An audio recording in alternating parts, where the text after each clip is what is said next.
Fala galera, tudo bem? Professor Felão chegando para o quarto vídeo de uma série de aulas grátis que eu resolvi compartilhar com vocês. Canal Felon Bill, peço que você se inscreva aí, marca as notificações também e não se esquece de se inscrever também no meu Instagram, @lftuon, e no meu Facebook, Felipe Tuon. Bom, eu lembro vocês que na primeira aula que eu dei para vocês nessa série no YouTube, nós falamos sobre a composição da vida e o que é ser vivo. Na segunda aula eu contei para vocês como é que a vida evolui, né, baseado na teoria da evolução pela seleção natural proposta por Charles Darwin. Na terceira aula eu falei para vocês como é que a matéria que forma a vida, e a matéria em geral, foi originada no espaço e no tempo ao longo de aproximadamente 14 bilhões de anos. E na aula de hoje, tendo em vista muitos acontecimentos que nós observamos no Brasil nessa semana, eu resolvi fazer uma aula ainda sem atender às sugestões que vocês têm me dado, vocês alunos têm me dado ao longo da semana nas escolas que eu frequento.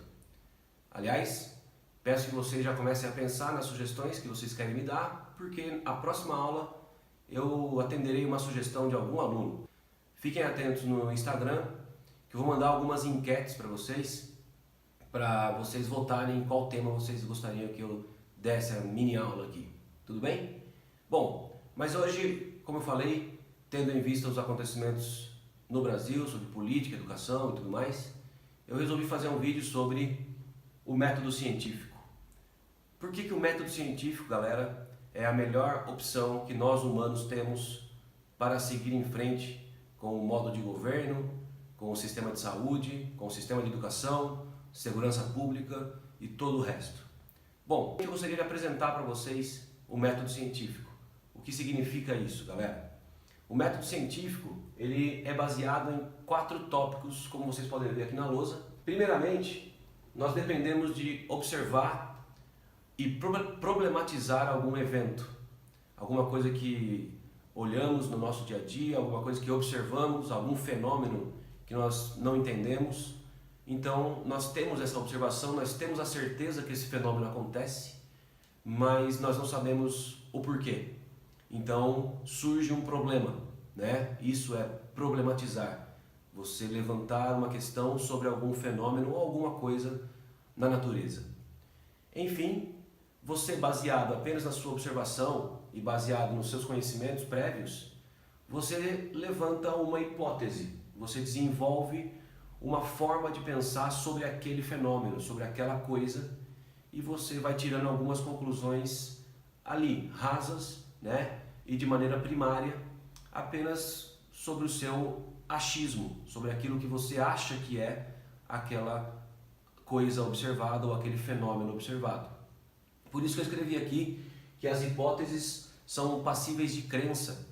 Como a gente não conhece o evento que nós estamos observando ainda, nós então começamos a levantar alguns achismos, né? Respostas subjetivas e o que de fato a gente acha que é aquilo, mas sem nenhuma prova, sem nenhuma evidência. Isso não passa de hipótese. É aí que o método científico começa a ficar legal. Depois de observado e problematizado aquele fenômeno, ou aquele evento, ou aquela coisa, a gente começa a pesquisar. A gente começa a ir atrás na literatura científica, se alguma pessoa já conheceu aquele evento, se algum cientista já teve contato com aquele fenômeno, o que se sabe sobre aquilo no mundo científico. E nós pesquisando e nós levantando dados e evidências, nós começamos a ter maior ideia, ou melhor ideia, sobre o que está acontecendo, sobre o que de fato é o que estamos observando. Essas pesquisas, esses levantamentos de dados, essas evidências acabam por nos levar a um pensamento correto sobre aquele fenômeno que nós estamos observando. E uma vez que a observação nos permitiu pesquisar, nos permitiu levantar dados e levantar evidências, nós podemos dizer que agora desenvolvemos uma teoria. Uma teoria, galera, é a melhor explicação que nós temos sobre algum fenômeno ou alguma coisa ou algum evento da natureza. Veja, é só a melhor explicação que nós temos. e, portanto, ela não deve ser passiva de crença, ela não depende de crença. A teoria foi formulada, a teoria foi desenvolvida, baseada em muito trabalho, em muita pesquisa de cientistas renomados em universidades que não estão fazendo balbúrdia, mas universidades que estão de fato trabalhando com seus cientistas, fazendo o que podem com a grana, com o dinheiro que eles têm em mãos e tentando desvendar, todos os tipos de dúvidas que existem acerca de algum assunto. E, portanto, não é um trabalho fácil. A pesquisa, o levantamento de dados e de evidências definitivamente não é um trabalho fácil. É um trabalho que demanda tempo, às vezes anos, às vezes décadas, E até se chegar a uma conclusão factível, a uma conclusão concreta sobre aquilo que foi observado, leva tempo e leva muito trabalho. Portanto, as teorias não dependem da sua ou da minha crença. As teorias, repito, são as melhores explicações que nós temos para algum fato, para algum evento, para algum fenômeno da natureza. E claro, se alguém ou algum cientista aparecer com uma nova explicação, com uma nova teoria que seja melhor do que a anterior, pronto, as teorias podem ser derrubadas, mas uma nova teoria vai entrar no lugar dela, com uma nova explicação científica e com dados e evidências mais profundos e melhores ainda. Pois bem, o que vimos nessa semana no nosso país foi um certo menosprezo ao trabalho de cientistas e de universidades renomadas que passaram os últimos anos desenvolvendo pesquisas e desenvolvendo trabalhos magníficos sobre saúde pública, sobre educação, sobre segurança pública, sobre engenharia genética, engenharia geral, medicina, astronomia. E nós vemos que no mundo inteiro a ciência e a educação caminham juntas no sentido de levar os alunos e os adolescentes a cada vez mais olharem para a ciência como a forma mais justa de se levar uma realidade de um país.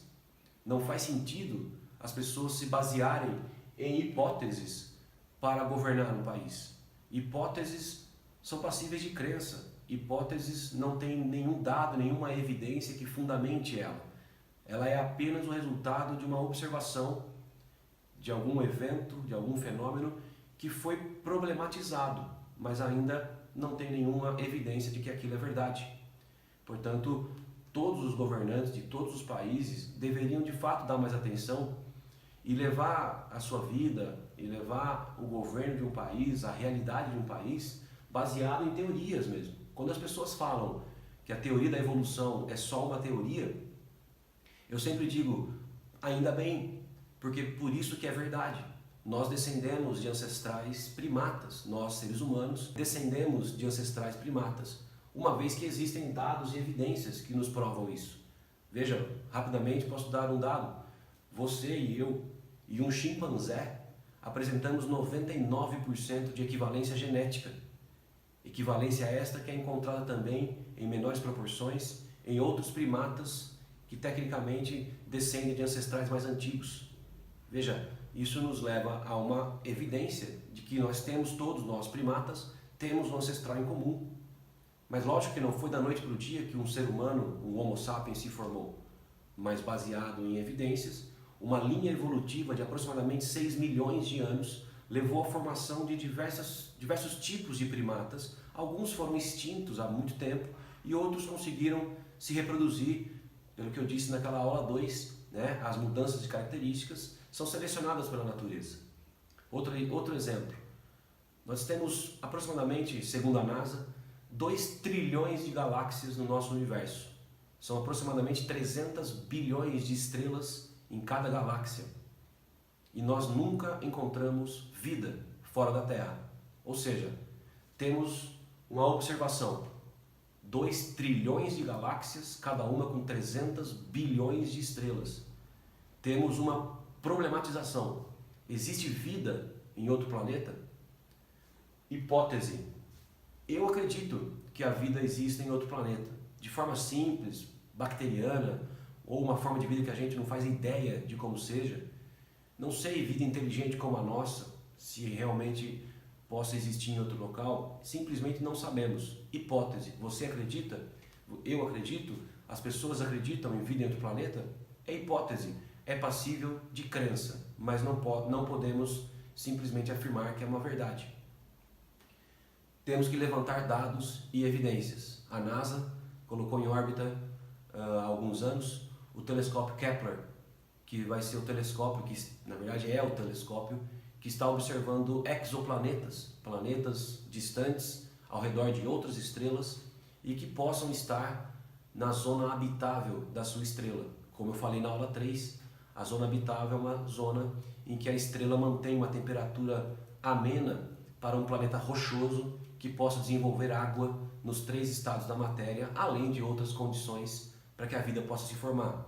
E, portanto, o levantamento de dados e evidências se faz necessário para que possamos, chegar a algumas conclusões dentro de alguns anos. Até agora, nenhuma vida foi encontrada. E, portanto, a teoria nos diz que não existe vida em outro planeta. Apenas existem diversos planetas que podem ter condições semelhantes à da Terra para desenvolver a vida. Talvez algum dia encontremos em algum planeta distante formas de gases atmosféricos que se assemelham muito à Terra. Talvez um dia consigamos chegar mais perto da observação desses planetas e talvez um dia consigamos olhar para esses planetas e enxergar espécies vivas caminhando e nadando pelos seus ambientes mais diversos. Por enquanto, a vida em outro planeta apenas está como uma hipótese proposta na ciência. E claro que temos diversos outros pontos de vista que poderíamos dar como exemplo, né? Eu fecho o vídeo dizendo para vocês, galera, que talvez a maior das hipóteses que exista para nós, seres vivos aqui na Terra, seja a hipótese de um Deus, de um ou de vários. Vocês sabem que existem várias religiões no nosso planeta e muitas delas propagam a ideia da existência de um ser sobrenatural, chamado de Deus. Veja, não há nenhuma sequer evidência de que exista um ou vários deuses. De novo, é uma hipótese. Deus é uma hipótese passível de crença, chamada fé religiosa. Você pode ter fé e não tem problema nenhum com isso, é lógico. Você pode acreditar em um Deus, você pode acreditar em vários deuses. Isso, sinceramente, não tem o menor problema.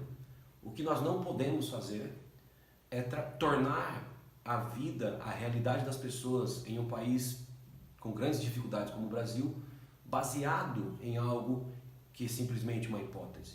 Nós devemos nos basear sempre em dados e evidências para tornar a realidade das pessoas cada vez melhor.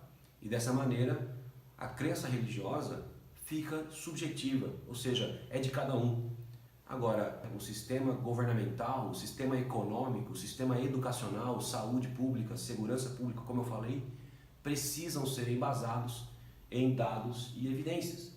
Porque só com teorias científicas sobre educação, sobre políticas públicas, sobre saúde pública em geral, somente com teorias bem fundamentadas nós poderemos melhorar a condição de vida das pessoas e tentar tornar o nosso país um país cada vez melhor. Infelizmente, isso não está sendo muito bem observado, nos nossos governantes, e que a educação apenas cresça no Brasil e que as universidades públicas possam trabalhar e pesquisar livremente, cada vez com maior quantidade de recursos disponíveis. Professor Felão, termino aqui essa aula 4. Se inscrevam no canal, marquem as notificações e nos vemos na próxima aula. Não esquece, podem começar as sugestões para a próxima aula, que eu vou atendê-los com o maior prazer, inclusive. Um beijo, galera, um abraço a todos, até a próxima aula.